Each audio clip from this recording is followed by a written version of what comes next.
Today's conversation is about how to begin again, maybe, from defeat. But defeat is not the right word, and I'm sitting here like, what is the energy? Because it's defeat mixed with this. What's the point? What is that energy? It's a futility, right? It's still defeat, but not in I lost because somebody was better than me and I keep losing. It's more like the more I become clear about myself, the more I become clear about the world that I live in, the more I become real, the more I see through, I guess it's all clarity, but the more I understand where I'm at, what this is, I somehow can't win. So what is this point, right? And it's interesting because defeat is in tarot is the 5 of swords, and the 5, even though it feels defeat kind of feels like an end, right? Especially with this futility. Why bother, right? Or like, what's the point? It truly feels like an end. But the 5 sits smack in the middle from 0 to 10. So just in that little symbology, it's like you're literally in the middle of it. You haven't arrived. You're nowhere close to an end. So this curiosity is about to come in, if it's not already there, that kind of nudges you in, okay, now that I'm here, what now? How do I begin? And it's interesting, how did this come about for me? And these videos are just so funny. Last night I was observing how there hasn't been anything that wants to come through, and I'm thinking, oh, I'll do something else in that time, that I was kind of thinking that I might take a video. And this morning I woke up with this black lady, and it's interesting that she's very specifically, and it's an archetype, right? What I think about Black people, and it probably has something to do with the book that I'm reading right now, which is written by a Black author. He's a Ghana British, Ghanaian. I don't know how you say that, right? But to me, when Black people tell a story, it's not just a story, it's like a freaking place that you go to. They sit back into their soul. It's like jazz, right? Like, I wouldn't pick jazz as my music to listen to. But if there was live jazz being played, I would be like, hold my drink, because all my attention is being pulled to the stage and I'm in it. Whatever magic they're doing, and I don't know how they're doing it, right?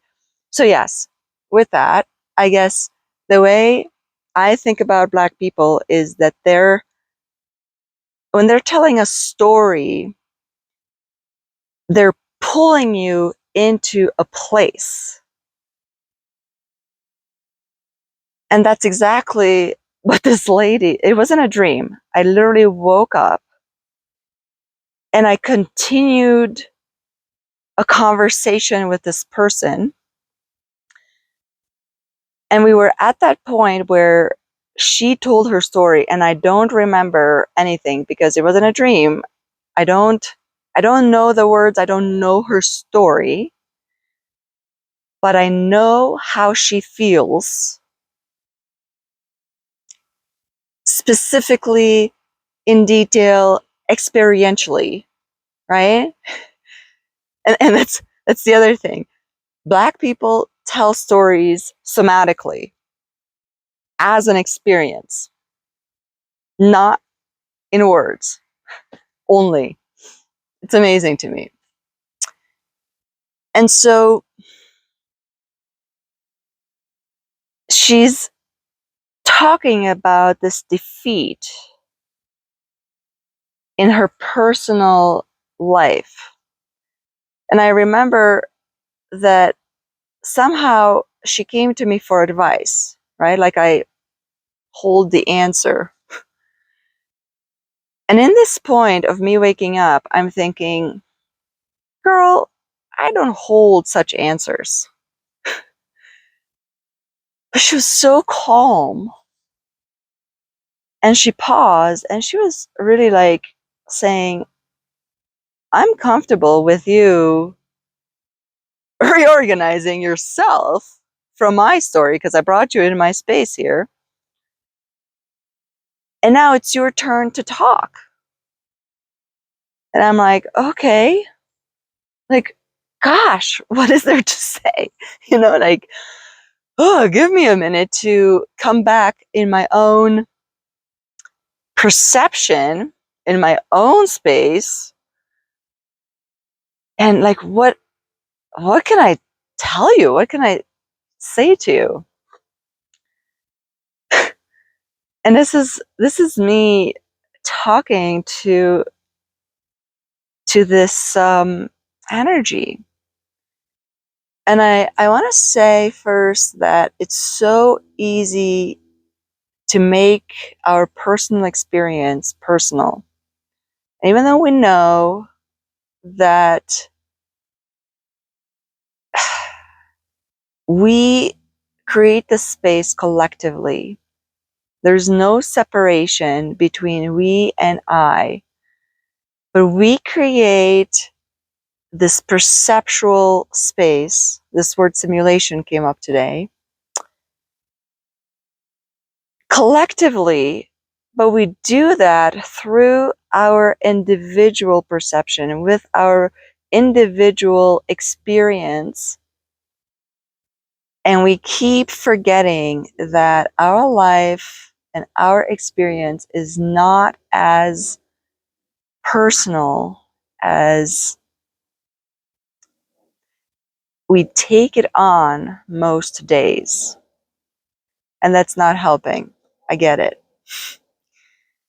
But that's me, right? That's my contribution within this conversation, that I take a personal instant and I bring it up into the abstract, because the abstract and this zooming out tends to be more precise in in clarity and in positioning what it is that is happening. And with that understanding, we can go back to the personal and sort of place that personal into a perspective from which we can move again, we can begin.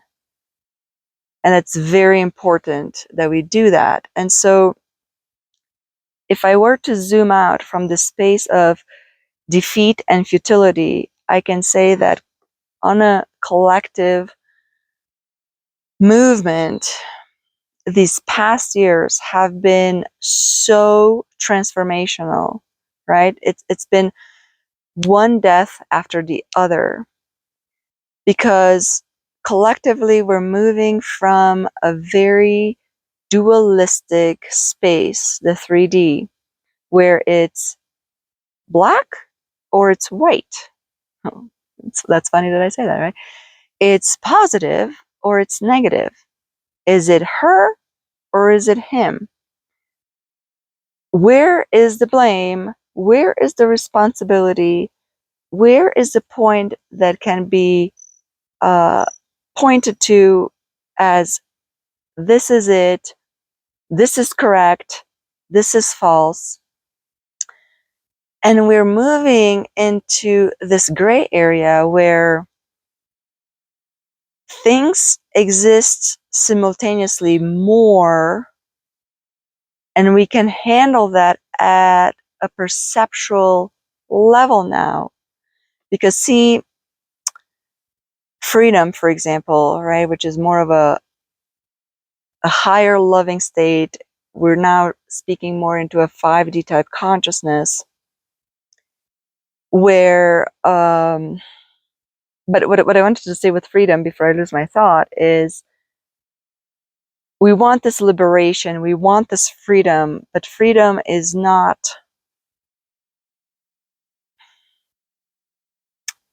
a concept like that. It is a capacity. It is a nervous system capacity that we cannot just hold in a turn of a page. It has to be built upon, right? And we have enough evidence of that. Look at people who win the lottery big. What happens to them in a year and a half? Because they have this automatic freedom. They lose themselves. So we're slowly, collectively building this capacity of a higher perception where we don't have to, or how should I say it like this? Reality doesn't have to constrict itself to this either or for me to live within.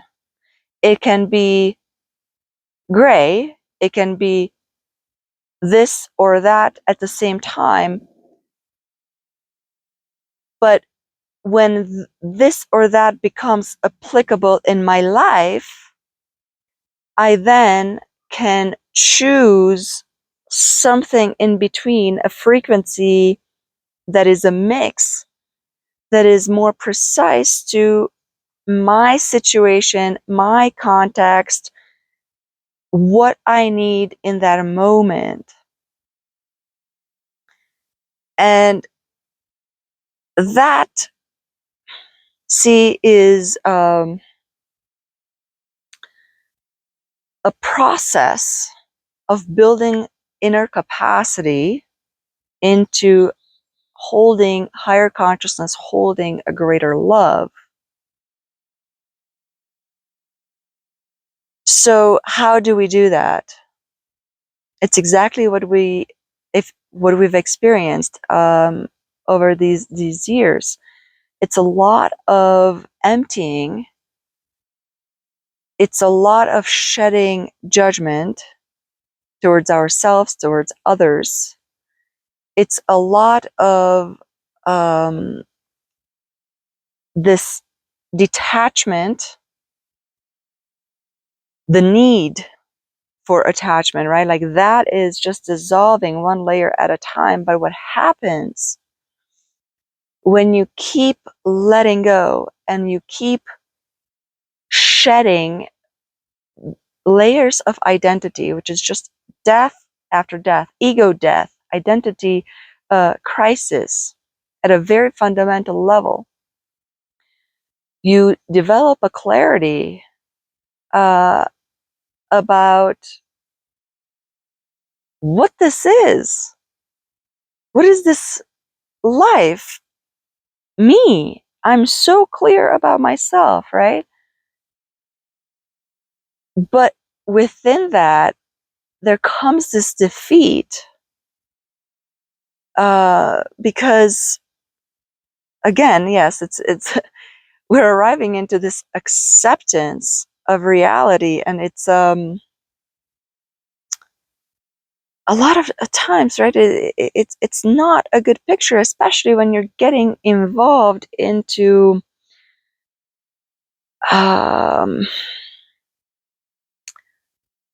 these control mechanisms that exist, right? I mean, look at the food.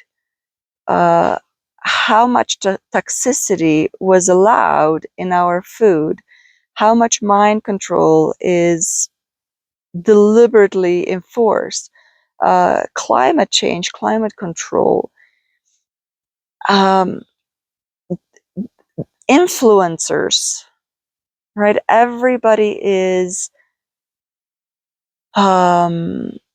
working to hunt for our attention.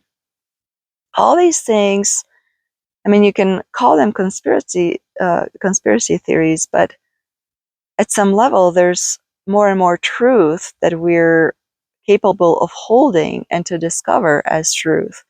And so if you go down those rabbit holes and you see the amount of people that have been caught in these control webs and in these dynamics,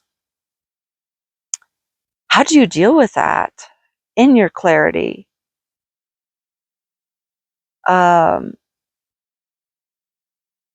yeah, it is overwhelming.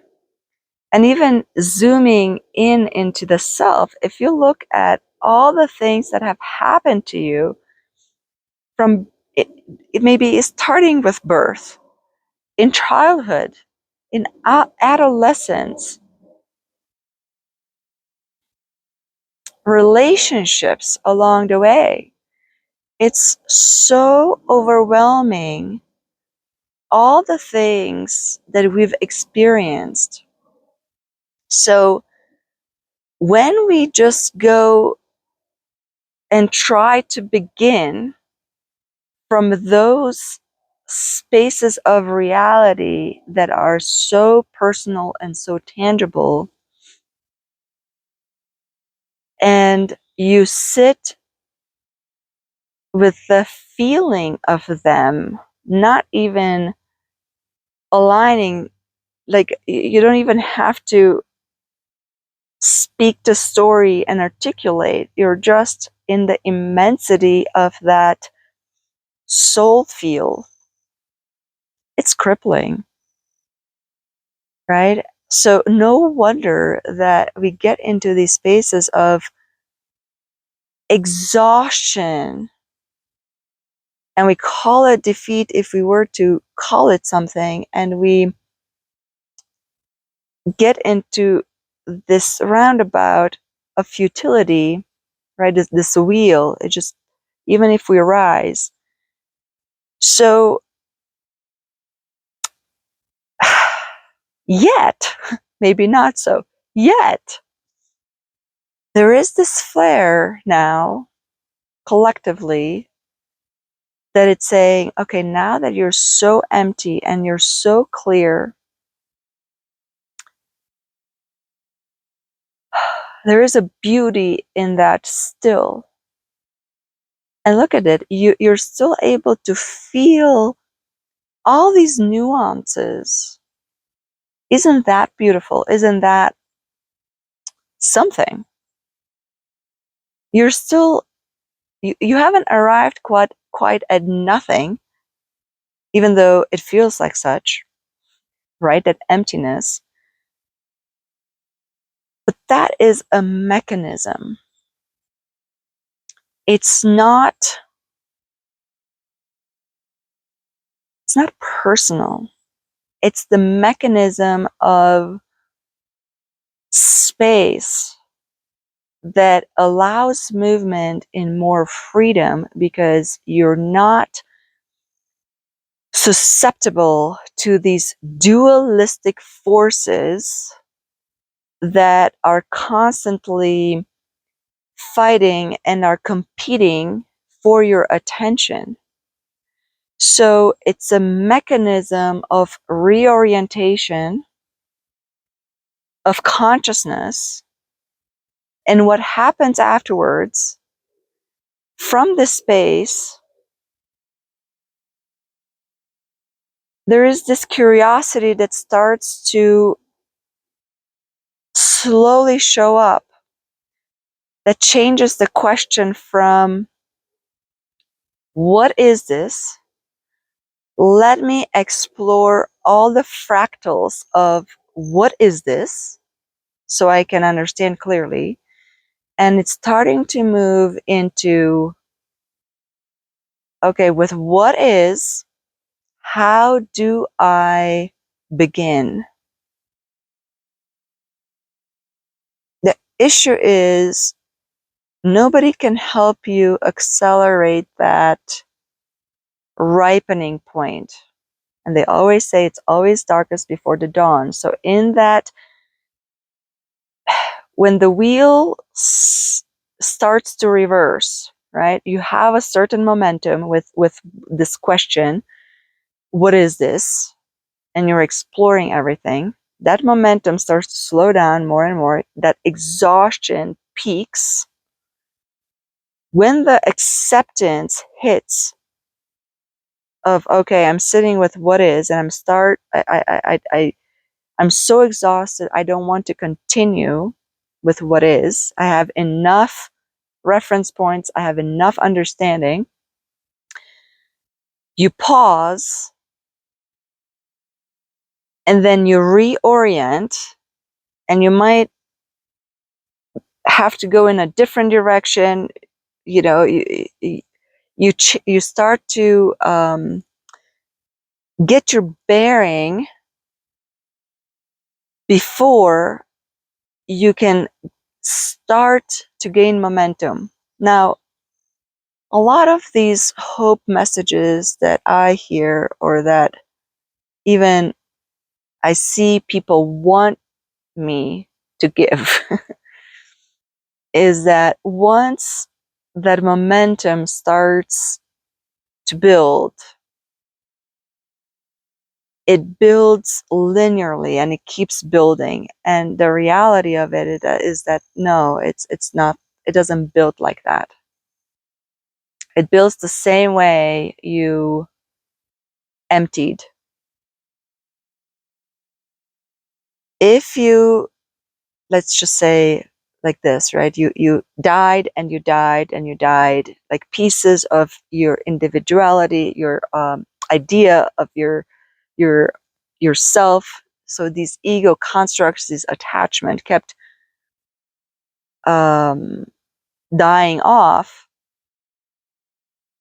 That's how you also begin.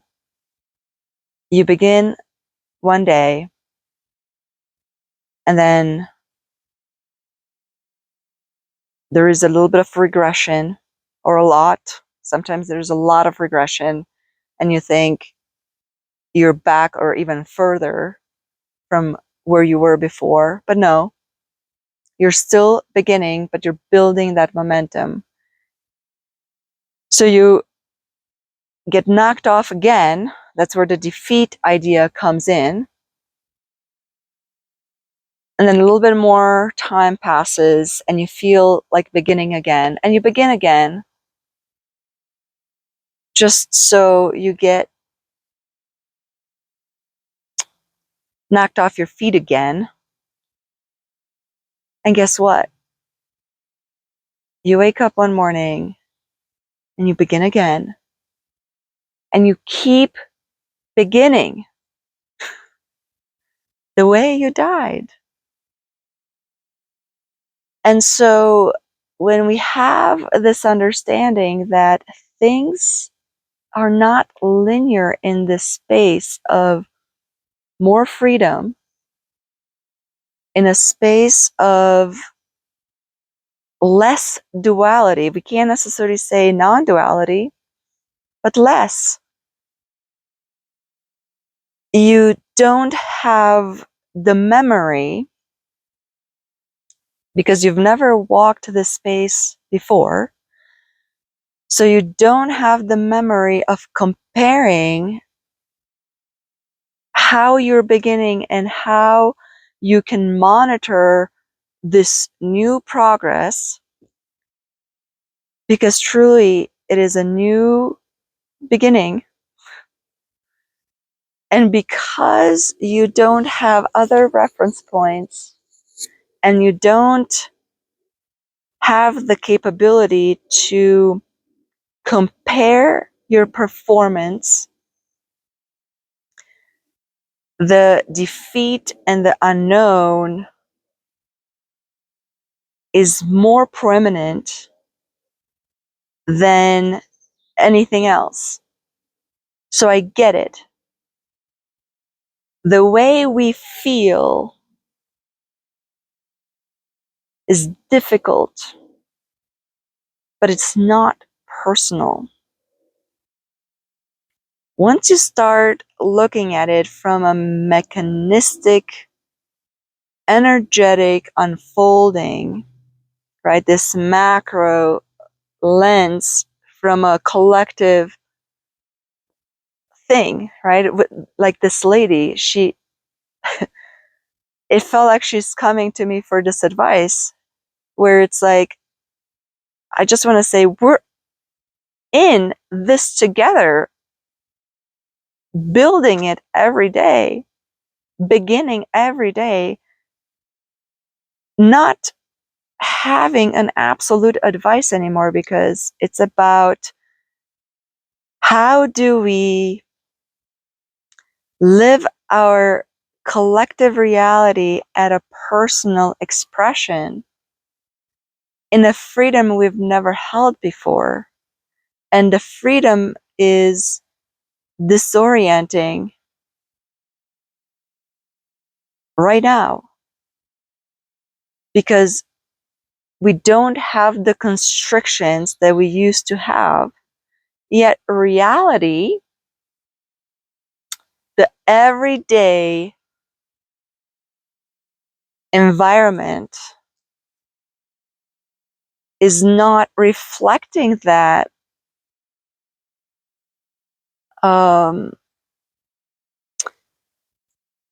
expansion, because we have to physically create it. We physically have to type in the code through our behavior, because that's the 3D reality. So our perception is starting to think in a 5D consciousness, less duality, but that consciousness has to be acted out through movement. The code, in order for the code to be educated, to be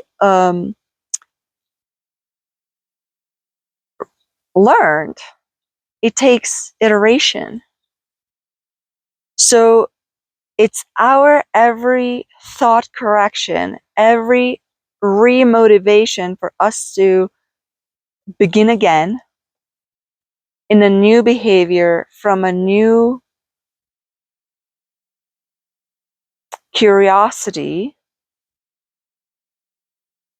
that will teach reality. Okay, what do we prefer now? So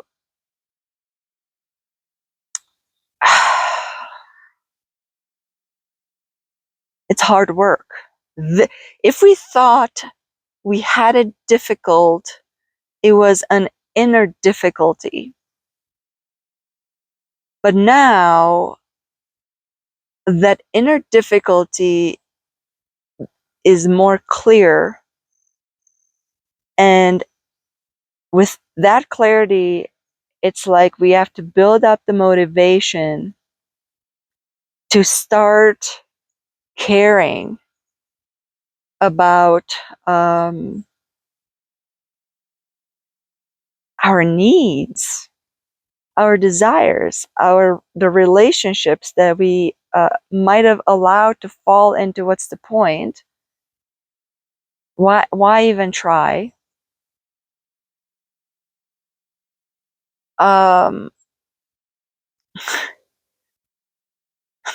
We owe it to ourselves to rebuild that motivation from this clarity, and it takes togetherness, is what I'm observing, because otherwise it's very easy to get stuck. So how becomes the question. How do you participate How do you care to participate? Where is curiosity leading you into so that you re-engage that agency of yours?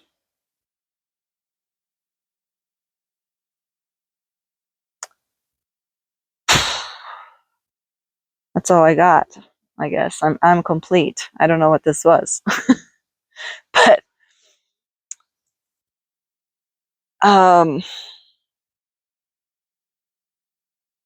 collectively I see that wheel turning. I see that momentum shift turning. So allow that nervous system to come into that ripeness and look for that. How do I begin? And be prepared to keep beginning. And that's where we all are in this collective group, in this wave. We just begin without exactly knowing.